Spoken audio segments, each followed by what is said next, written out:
नमस्कार दोस्तों, आइए जानते हैं उत्तर प्रदेश की ताजा और बड़ी खबरें। और आप उत्तर प्रदेश के किस जिले से इस वीडियो को देख रहे कमेंट में जरूर बताइए। आज की पहली खबर, यूपी में योगी सरकार ने जमीन को लेकर नया कानून पास कर दिया, जिससे लाखों लोगों की धड़कनें तेज हो गई हैं। यूपी की योगी आदित्यनाथ सरकार ने नजुल भूमि को लेकर नजुल संपत्ति संशोधन विधेयक पारित कर सियासी तूफान को हवा दे दी है। हालांकि यह विधेयक अभी पास नहीं हो सका है। विधान परिषद में विपक्ष के साथ साथ सत्ता पक्ष ने भी विधेयक के खिलाफ आवाज उठाई है। भाजपा एमएलसी और प्रदेश अध्यक्ष भूपेंद्र सिंह चौधरी ने विधेयक को प्रवर समिति में भेजने की मांग की। बता दें कि नजूल की जमीन के मामले में राज्य सरकार का अधिकार होता है। इन जमीनों को एक निश्चित अवधि के लिए पट्टे पर दिया जाता है। पट्टे की अवधि 15 से 99 साल तक होती है। लोग राजस्व विभाग में आवेदन देकर पट्टे की अवधि को बढ़ा सकते हैं। खनऊ में नजूल भूमि का एक बड़ा हिस्सा आमतौर पर लीज पर दी जाने वाली हाउसिंग सोसाइटियों के लिए इस्तेमाल होता है। अब योगी सरकार ऐसी जमीनों पर कब्जा करने की रणनीति बनाती दिख रही है।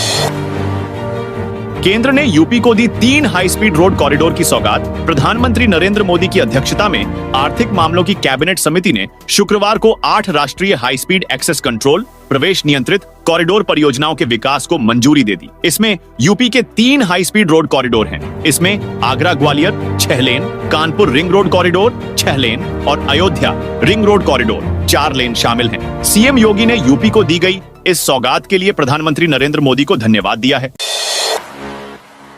यूपी के किसानों पर मेहरबान हुई योगी सरकार। योगी सरकार ने प्रदेश में बाढ़ की वजह से फसलों को हुए नुकसान की भरपाई के लिए अब तक 150 करोड़ रुपए से अधिक की धनराशि रिलीज की है। यह धनराशि जिलों में हुई नुकसान फसल की भरपाई के लिए जाएगी। वहीं अब 1.25 लाख से अधिक किसानों को उनके नुकसान हुए फसलों के लिए 71 करोड़ रुपए से अधिक का मुआवजा दिया जा चुका है। इसमें सबसे अधिक लखीमपुर खीरी के 70,000 से अधिक किसानों को 47 करोड़ रुपए का भुगतान किया गया है। दोस्तों, इस बात पर आप वीडियो को लाइक जरूर कर दें। सीएम योगी आदित्यनाथ आज से 2 दिनों के दौरे पर गोरखपुर आएंगे। आदित्यनाथ ने बीआरडी मेडिकल कॉलेज को 55 करोड़ रुपए से अधिक की सुविधाओं की सौगात देंगे। मुख्यमंत्री स्वामी विवेकानंद युवा सशक्तिकरण के तहत एमबीबीएस और पैरामेडिकल छात्रों को 483 टैबलेट स्मार्टफोन का वितरण भी करेंगे।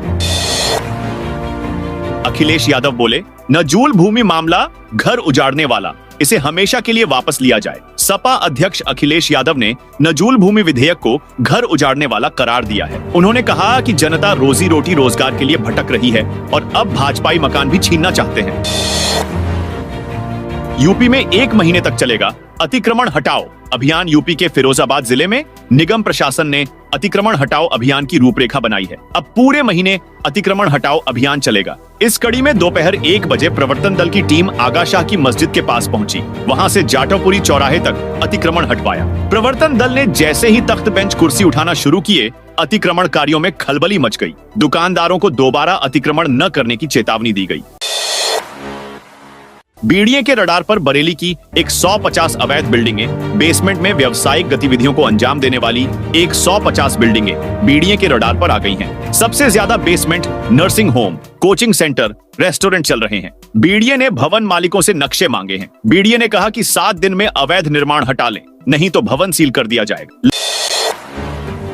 लखनऊ के गोमती नगर कांड में मुख्य आरोपी और फरार हुड़दंगियों की तलाश में 52 थानों की पुलिस, गोमती नगर कांड में फरार छेड़छाड़ के आरोपित और हुड़दंगियों की तलाश में कमिश्नरेट के 52 थानों की पुलिस लगाई गई है। सभी थाना प्रभारियों को हुड़दंगियों की फुटेज भेज दी गई है। फुटेज में के आधार पर आरोपितों के ट्रेस होते ही पुलिस पकड़ लेगी। इसके अलावा चौराहों पर सेफ सिटी के तहत लगाए गए कैमरों की जद में जैसे ही शोहदे और हुड़दंगी आएंगे, वह ट्रेस हो जाएंगे। आरटीओ की बड़ी कार्रवाई, 116 स्कूली वाहन स्वामियों को नोटिस। योगी सरकार ने बच्चों की सुरक्षा को लेकर बड़ा कदम उठाया है। ऐसे स्कूली वाहन जो अनफिट होने के बाद भी सड़कों पर दौड़ रहे हैं, उनकी अब खैर नहीं है। शासन के निर्देश के क्रम में आरटीओ बहराइच ने अनफिट 20 वाहनों का पंजीकरण निरस्त कर दिया है, जबकि 116 स्कूल वाहन के स्वामियों को नोटिस जारी की गई है, जिससे हड़कंप मच गया है। झांसी ललितपुर मेमू ट्रेन का समय बदला। झांसी ललितपुर के बीच चलने वाली मेमू ट्रेन का समय बदलने से यात्रियों को बड़ा झटका लगा है। अब यह ट्रेन सुबह 6:15 की बजाय 9:15 पर रवाना होगी। रेलवे ने अभी तक इस बदलाव के पीछे का कोई आधिकारिक कारण नहीं बताया है। प्रधानमंत्री आवास योजना के लाभार्थी किसी भी व्यक्ति को कोई पैसा न दें। अगर कोई आपसे पैसे मांगते हैं तो ऐसे व्यक्ति की शिकायत जिलाधिकारी कार्यालय पहुंचकर या फोन पर शिकायत करें। ऐसे लोगों पर कड़ी कार्रवाई अमल में लाई जाएगी। जिला परियोजना अधिकारी प्रदीप कांत ने पीएम आवास निर्माण में मानकों व गुणवत्ता के लिए लाभार्थियों को सचेत किया है।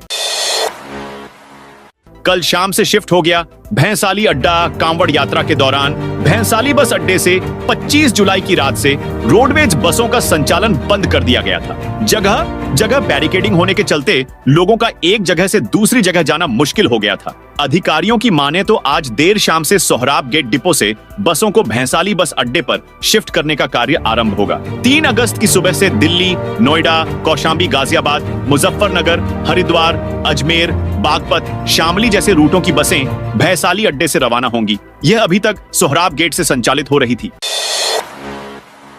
अस्पताल, नर्सिंग होम और स्कूल के लिए यीडा ने भूखंड योजना को किया लॉन्च। यमुना प्राधिकरण ने ग्रुप हाउसिंग व संस्थागत श्रेणी के लिए भूखंड योजना बृहस्पतिवार को लॉन्च कर दी। ग्रुप हाउसिंग योजना में 19 भूखंड है। इनका आवंटन ई नीलामी से होगा। इसके अतिरिक्त संस्थागत श्रेणी में 8 भूखंड हैं। अस्पताल, नर्सिंग होम और स्कूल के लिए इनका आवंटन किया जाएगा। योगी सरकार 12,000 से ज्यादा कुष्ठ रोग जनित दिव्यांगजन को दे रही पेंशन। उत्तर प्रदेश में कुष्ठ रोग के कारण दिव्यांग होने वाले लोगों को योगी सरकार की ओर से आर्थिक सहायता प्रदान की जा रही है। इसके तहत कुष्ठ रोगों के कारण दिव्यांग होने वाले 12,000 से अधिक लोगों को प्रदेश सरकार कुष्ठावस्था पेंशन के रूप में 3,000 रुपए प्रति माह लाभार्थी की दर से प्रदान किए जा रहे हैं। हिंदू युवा वाहिनी की सेना तैयार। यूपी में सियासी हलचल के बीच बीजेपी नेता का बड़ा बयान। उत्तर प्रदेश में लोकसभा चुनाव 2024 में मिली हार के बाद सीएम योगी आदित्यनाथ की कार्यशैली पर कई तरह के सवाल उठ रहे हैं। भारतीय जनता पार्टी की सरकार और संगठन के बीच खटपट की खबरें भी सामने आई। इस बीच हिंदू युवा वाहिनी के प्रभारी रहे पूर्व विधायक राघवेंद्र प्रताप सिंह का बड़ा बयान सामने आया है। उन्होंने कहा कि आज भी हिंदू युवा वाहिनी पूरी तरह से तैयार है। उनके कार्यकर्ता मुख्यमंत्री योगी के निर्देश का इंतजार कर रहे हैं। अतीक का लखनऊ वाला बंगला भी हो जाएगा सरकारी। माफिया अतीक ने अपराध से अर्जित पैसे के जरिए लखनऊ के शेरवानी नगर फैजुल्लागंज में एक बंगला बनवाया था, जो जल्द ही राज्य सरकार में निहित हो जाएगा। गुरुवार को पुलिस कमिश्नर तरुण गाबा की कोर्ट में पुलिस द्वारा की गई कुर्की को सही पाया। इसके बाद अंतिम आदेश पारित करते हुए पथरावली को गैंगस्टर कोर्ट में प्रेषित की गई।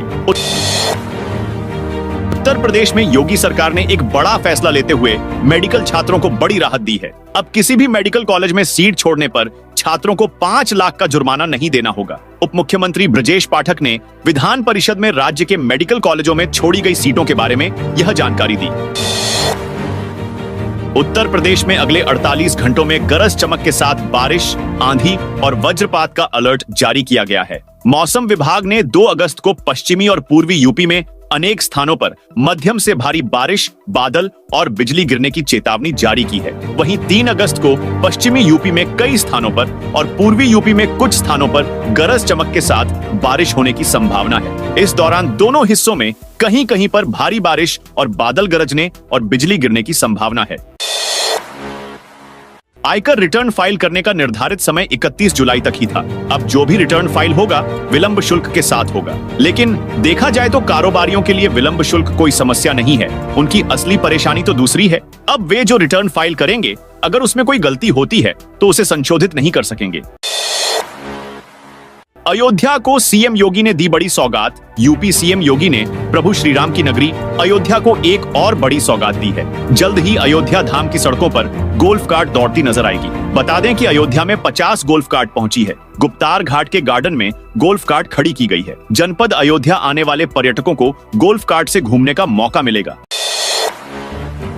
प्रयागराज में यूट्यूबर ने वंदे भारत पटरी से उतारने को ट्रैक पर रखा पेट्रोमैक्स साइकिल। प्रयागराज गोरखपुर वंदे भारत को एक यूट्यूबर ने पटरी से उतारने की कोशिश की। उसने पटरी पर पेट्रोमैक्स साइकिल, ईंटें आदि रख दी। वह इस पूरे घटनाक्रम का वीडियो बना रहा था। गनीमत रही कि वंदे भारत सुरक्षित आगे निकल गई। वीडियो एक्स पर प्रसारित हुआ तो कुछ घंटे के अंदर ही यूट्यूबर को गिरफ्तार कर लिया गया। आपका मीटर होने वाला है स्मार्ट। 3 करोड़ से ज्यादा उपभोक्ताओं को मिलेगा फायदा। बिजली चोरी को रोकने और इससे होने वाले घाटे को कम करने के लिए अब प्रदेश के सभी उपभोक्ताओं के घरों में स्मार्ट प्रीपेड मीटर लगेंगे। पूरे प्रदेश में 3 करोड़ से अधिक बिजली उपभोक्ताओं के घरों में स्मार्ट प्रीपेड मीटर लगाया जाना है। योजना पर पूरे प्रदेश में करीब 25,000 करोड़ रुपए से ज्यादा का खर्च होगा। स्मार्ट ये मीटर मौजूदा विद्युत कनेक्शन पर मुफ्त लगाए जाएंगे। इसके लिए यूपी पावर कॉर्पोरेशन ने आदेश जारी कर दिया है। खेलों में भी उत्तर प्रदेश सिरमौर बने, यह मुख्यमंत्री योगी आदित्यनाथ सरकार की मंशा है। इसके लिए सबसे प्रभावी फॉर्मूला है कैच देम यंग। मसलन बचपन से होनहार प्रतिभाओं को पहचान कर उनको उसी तरह की बुनियादी सुविधाएं, प्रशिक्षण और एक्सपोजर दिलाना। इसमें गांव-गांव में खुलने वाले ओपन जिम की महत्वपूर्ण भूमिका होगी। इसीलिए अनुपूरक बजट में भी सरकार में ग्रामीण क्षेत्रों में ओपन जिम खोलने के लिए 100 करोड़ रुपए का प्रावधान किया है। मुरादाबाद में कांवड़ को लेकर झगड़ा। मुरादाबाद में बिलारी के गांव नौसेना में कांवड़ियों के डीजे को लेकर दूसरे पक्ष के लोग आक्रामक हो गए। इन लोगों ने कांवड़ियों पर हमला कर दिया, जिसके बाद पुलिस ने देखते देखते गांव को छावनी बना दिया। इसके बाद कड़े सुरक्षा घेरे में कांवड़ियों ने मंदिर में जाकर जलाभिषेक किया। अमित शाह के खिलाफ विशेषाधिकार हनन की कार्यवाही की मांग कांग्रेस महासचिव और सांसद जयराम रमेश ने शुक्रवार को राज्यसभा में गृह मंत्री अमित शाह के खिलाफ विशेषाधिकार हनन की कार्यवाही शुरू करने की मांग की। रमेश ने आरोप लगाया कि केरल के वायनाड हादसे पर गृह मंत्री शाह ने सदन को गुमराह किया है। रमेश ने सभापति को लिखी चिट्ठी में कहा, 31 जुलाई को गृह मंत्री अमित शाह ने वायनाड हादसे पर ध्यानाकर्षण के जवाब में कहा कि केरल सरकार को हादसे से 7 दिन पहले यानी 23 जुलाई को चेतावनी दी गई थी। केरल सरकार ने इसे नजरअंदाज किया। सरकार इस पर अमल करती तो इतना बड़ा नुकसान नहीं होता, लेकिन मुख्यमंत्री पिनाराई विजयन का भी जवाब आया था। विजयन ने कहा कि केंद्र सरकार की तरफ से सूचना वायनाड में तबाही हो जाने के कई घंटों बाद मिली थी।